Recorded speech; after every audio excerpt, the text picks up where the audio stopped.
Occupational therapy is looking at helping people to be as independent as they can be within the activities that they do within their daily life. Things you can find as simple as dressing yourself, buttoning your shirt, pouring a cup of water, learning to write your name. It seems all very easy for any typical person.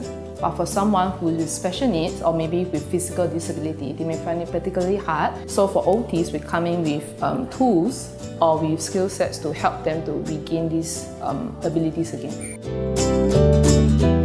Even from 6 months old onwards, we should closely monitor their developmental milestones. There's lots of different signs and symptoms that parents might be aware of.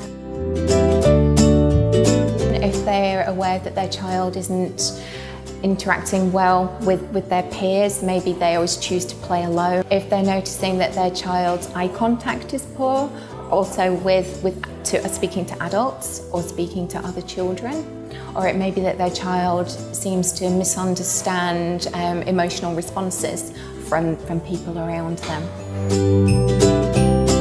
If they're noticing that their child's skills are maybe starting to fall behind their peer group, if they're holding their pencil differently.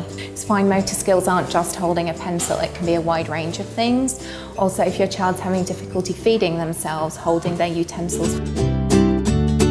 If you suggest to your child, could you put your shoes and socks on, then go to the door, we're about to leave. That's actually quite a lot of information in one go, and if you're noticing that your child isn't able to follow that instruction, that can be an issue.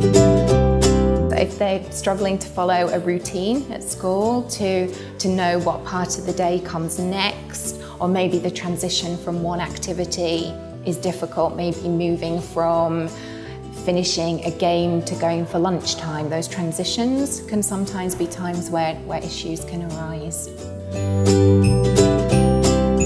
If you notice that your child struggles to complete a task or is very easily distracted by what's going on around them, or maybe what's happening in another room or noises and activity within the same room. If you notice that your child within playground activities, say running, jumping, hopping, skipping, is having difficulties with those, they're actually quite complicated tasks that your body is processing a lot of information, and it could be that your child has got issues at some point within that process of organising those kinds of activities. We believe that every child is unique, so they have their own learning curve, they have their own pathway to walk, but we need to facilitate them so that they can achieve optimal progress. So every child is a champion and every parent is a champion too.